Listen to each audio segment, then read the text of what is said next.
Welcome to Voices of the Valley, a captivating podcast series that brings together some of the brightest minds in the agriculture industry.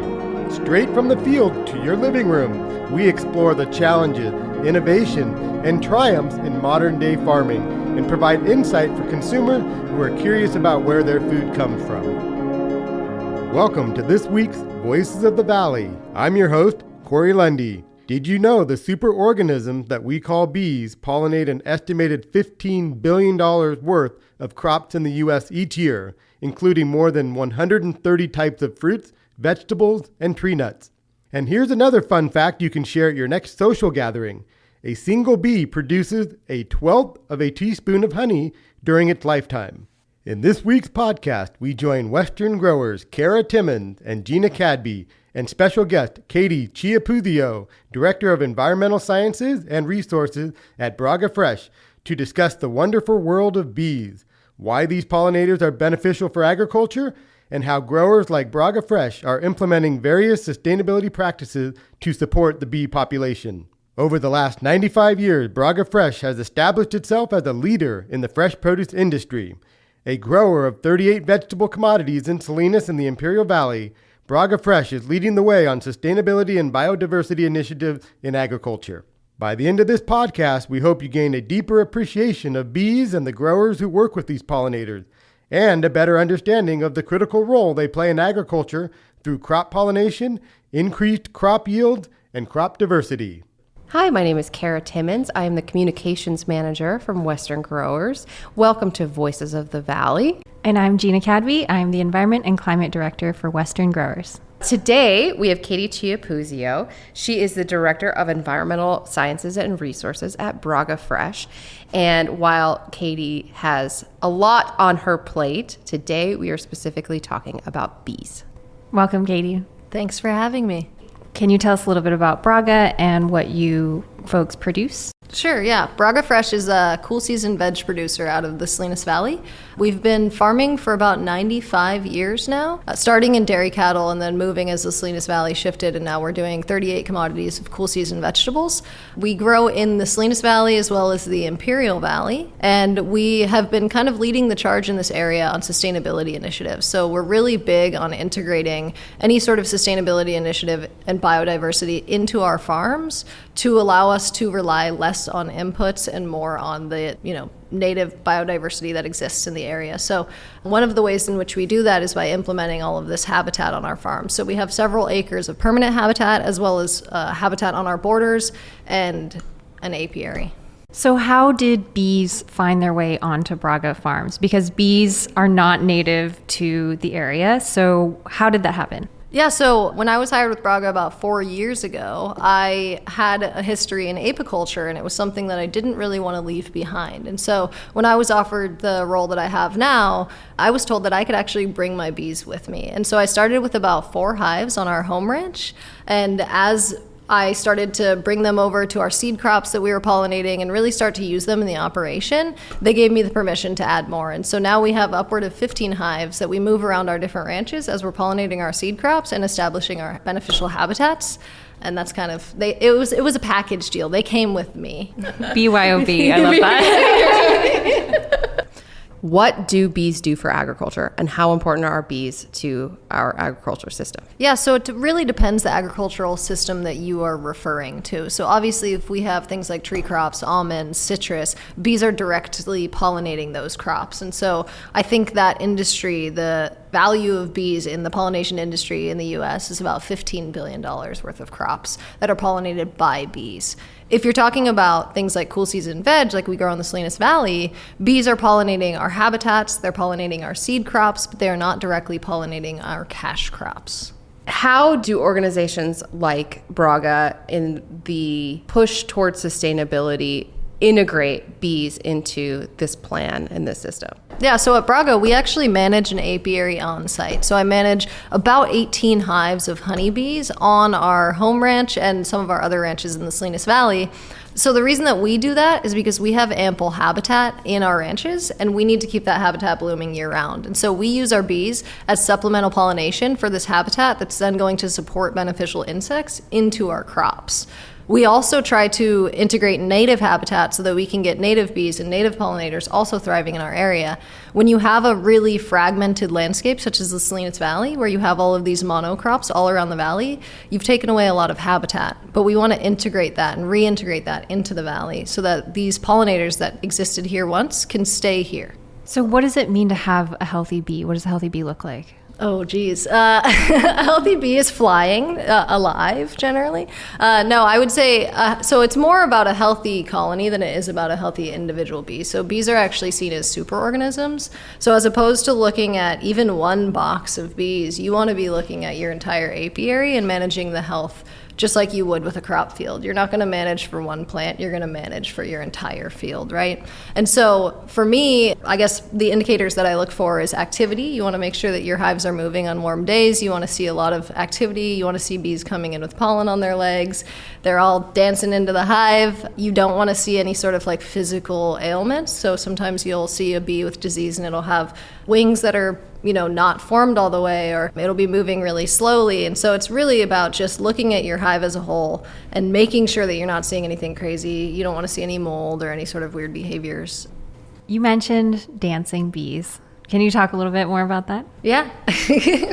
So bees have a very kind of cool way that they communicate with one another. One of those ways is this little dance. It's like a little figure eight that they do. And what they're doing when they're doing this figure eight is they're indicating what direction other bees should fly and what they're looking for. So generally, if a bee, let's say, chooses a California poppy and sees a really good patch of California poppies that has a lot of pollen, nectar, and resources that they need, what they'll do is they'll bring back a little bit of that pollen so that the other bees can smell it. And then they'll indicate with this little dance which direction the bees should fly in to go get that resource. So as a colony, they're going to come back and say, okay, this was a really good resource, let's all go there. And then when they take all the pollen and nectar from that, they'll find a different resource and they'll all focus on that. So it's this really effective way to get the whole group taking the same resources and then moving around. Whereas if you find a flower that isn't producing a lot of pollen, they're not going to indicate that you should go in that direction.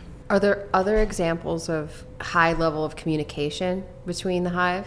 Yeah, absolutely. So bees mostly communicate through pheromones. And so people often ask, why are bees swarming in the spring? And the reason the bees are swarming in the spring is because the pheromones indicated that they should be leaving. And so swarming is actually like a reproductive activity that they do. And the reason that they do it is the queen is in the colony. It's getting really, really crowded. She can't really control the hive as she could before. And so her pheromones are not distributing the way that she wants them to. And she starts to get ready to leave. And so the worker bees will then start to create princess bees. So they'll usually do 10 or 15 cells that they're turning into princess bees. And then once those princess bees are capped and starting to pupate, about half the colony will actually leave with the queen to go find a new place. And then when they're out, obviously her pheromones need to be, communicating in open air. And so she has these really strong pheromones. She's keeping all of these bees really tight together. And then she's sending scout bees out to find a new place to live so that they can develop their new colony. And so they're actually splitting their population and expanding their colonies. Like I said, they're superorganisms. So instead of, reproducing, they're actually fully creating new families. Are there a couple examples you could give where listeners might be able to identify what kind of bee they're looking at in their own backyard? First, we should focus on, I guess, what you're seeing in your yard. So what you're seeing in your yard is a worker bee. So there's 3 different castes of bees in a normal hive, and that would be a worker bee, a drone bee, and then a queen bee. So the worker bee is probably the only honeybee that you've ever actually seen because it's the only one that leaves the hive on a regular basis. So the worker bee is just the typical honeybee that you've seen, probably what you've been stung by. The drone bee is bigger and has eyes that look like a fly, and he's more fluffy and bullet-shaped rather than this pointy shape. And then a queen bee is the largest. She's very elongated because she has a spermatheca and she holds all of her genetic material for the entirety of her life. And so she is kind of this golden bee. She's always a little brighter than the rest of the bees and just a little bit bigger. And so females are queen or worker and males are called drones. As far as differentiating the subspecies, it's really challenging. I would say generally Russian bees are darker in color. Apis mellifera, or the Italian honeybee, is generally like a more golden bee, but they all look pretty similar. So you talked a little bit about bees as pollinators, right? And how they do pollinate crops, but also when they're bringing that pollen back to the hive, what does that look like in terms of, we think that maybe they just need one food source, but the diversity of having that pollen around, like how important is that? So it's actually really cool. So when you open up a hive, like a managed box, a Langstroth hive, so they're those square boxes you often see stacked, and you go in and you pull out a frame, you'll see that the bees use all sorts of different types of pollen. So generally, they choose their pollen based on what's available. And so if you have a monocrop, sure, they're going to take all the pollen from your almonds, they're going to take all of the pollen from your citrus, whatever it is. But when you have a diversity of pollen and diversity of habitat like we do in the Salinas Valley, you often see that they're actually picking and choosing. And so when they go to distribute and deposit that into the colony, you'll see all these cool different colors. And you'll also see it when they're flying in. So on the back of their legs, they hold these pollen sacs. And you'll see like yellow pollen, you'll see orange pollen, you'll see purple pollen, black pollen. It's super cool to see all these different species that they've actually gone to. Whereas when you're in more of a dearth, you're going to see that all the pollen is the same color and they're going to what's available to them. But it is super important to make sure that when you're maintaining a colony, you're maintaining habitat and you're maintaining also forage and food year round. So it's super important to make sure something's always going to be blooming, or else they're flying out and they're coming back empty-handed, right? I know there's a lot of research that's been done on what is harmful to bees and what's not harmful to bees. And my understanding is a lot of this research is specifically done on honeybees as opposed to native bees or other types of bees. So what do we need to be thinking about when we're thinking about general bee health that maybe isn't as well researched, or things that we could think about a little bit more? Yeah, absolutely. Yeah, I think that that's a common misconception as well. So honeybees are actually not on the endangered species list. As a species, they're doing very well. There was a time around 2006 where they were declining rapidly. And so that kind of started this massive worry about bees, right? And as you said, a lot of the research is done on honeybees because they're docile and they're easy to quote unquote domesticate, right? Not as easy to do with solitary bees or bees that just, are more aggressive or different behaviors. But I would say in order to support all bee species, it's really important to just understand that they all have different needs, but it's pretty basic. They're like us. They need food, they need water, they need habitat. And so if you can provide food, water, and habitat in your yard or in your operation or outside your building, anything that you can do to make sure that, especially where we take it away, that we're supplementing and we're adding more back, I think that that's an easy way to support bees that anybody can do. Honeybees in particular, unless you're looking to manage colonies, definitely focus more on the flowers. But native bees, it's really know what's native in your area and try to build your garden out with things that'll support them year round. I understand that you've done a lot of work with Braga since you've come on board with creating wildlife habitat and kind of making that space. How have you seen that space transformed since you started that? Yeah, so when I started with Braga, they had already been implementing a lot of these habitat initiatives. And so they had acres set aside for habitat. But getting with our grower and our sustainability team, we recognized that there were places where we had biodiversity that may not have necessarily been functional biodiversity.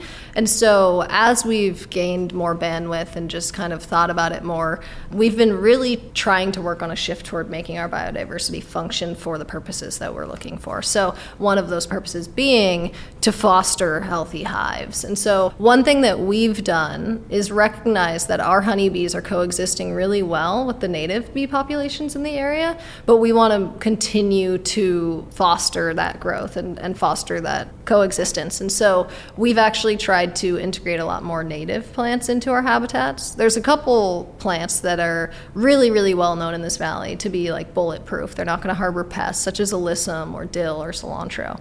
So we've been integrating that for a very long time. However, we've been trying to increase our natives. And so we've worked on some blends where we're integrating 50% natives. It's costly and it's been challenging. A lot of low-growing things like clover that are more easily accessible, California poppy, phacelia, all sorts of really accessible native plants. But we're kind of starting to look into maybe getting more permanent, like coyote brush and things that can exist year round, start some hedgerows so that we can really, really make sure that we keep that biodiversity on farm.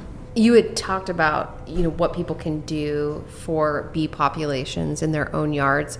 And I know that Braga, you've talked about having kind of patches or islands where it kind of gives the bees and other insects, beneficial insects, a place to go so they're not, exhausting themselves.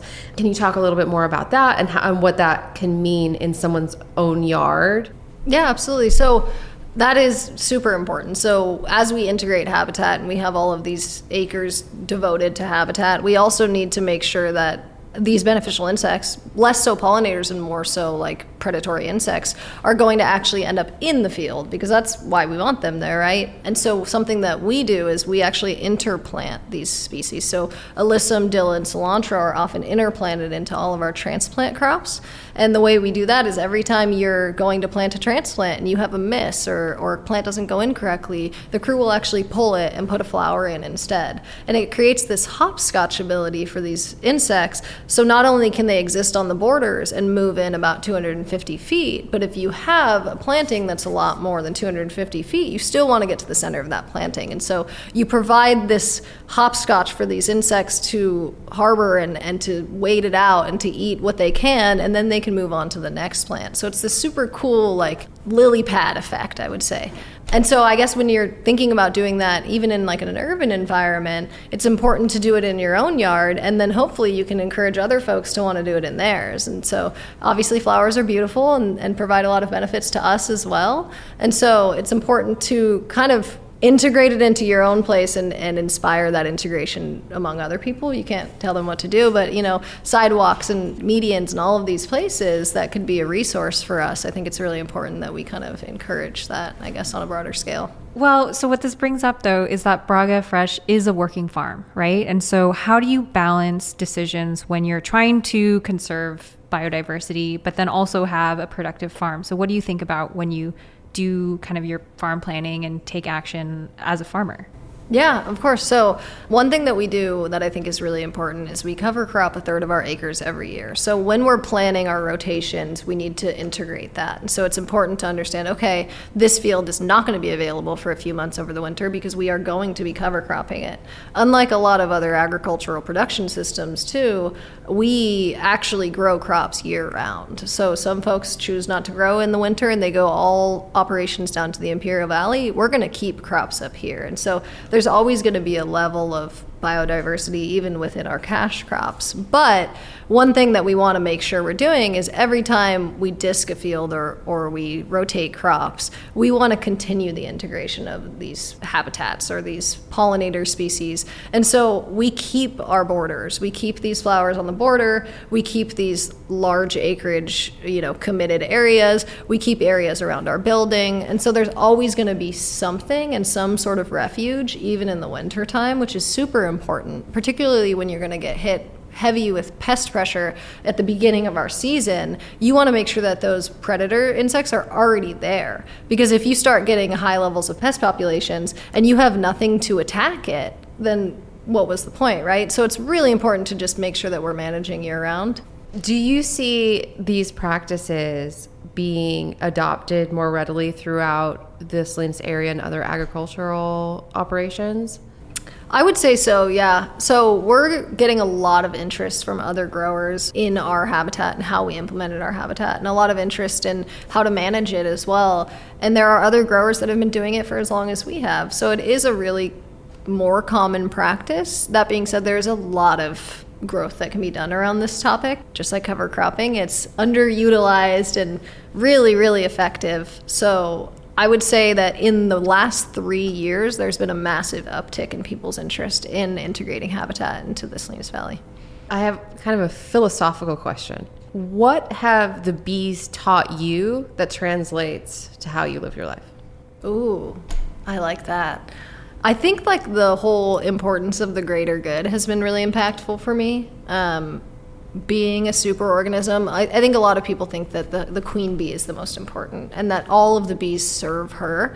And when you really start to recognize their behavior and look into the dynamic of a hive. That's not really the case. She's just like any other bee. She's different in her physiological makeup. That being said, if she's not doing her job effectively, they will replace her in an instant. And so this idea of she has all the power and we think that everyone is praising her, but really they're all making sure that she is serving them as a population. It's like this really effective democracy that I think we would really benefit from trying to emulate.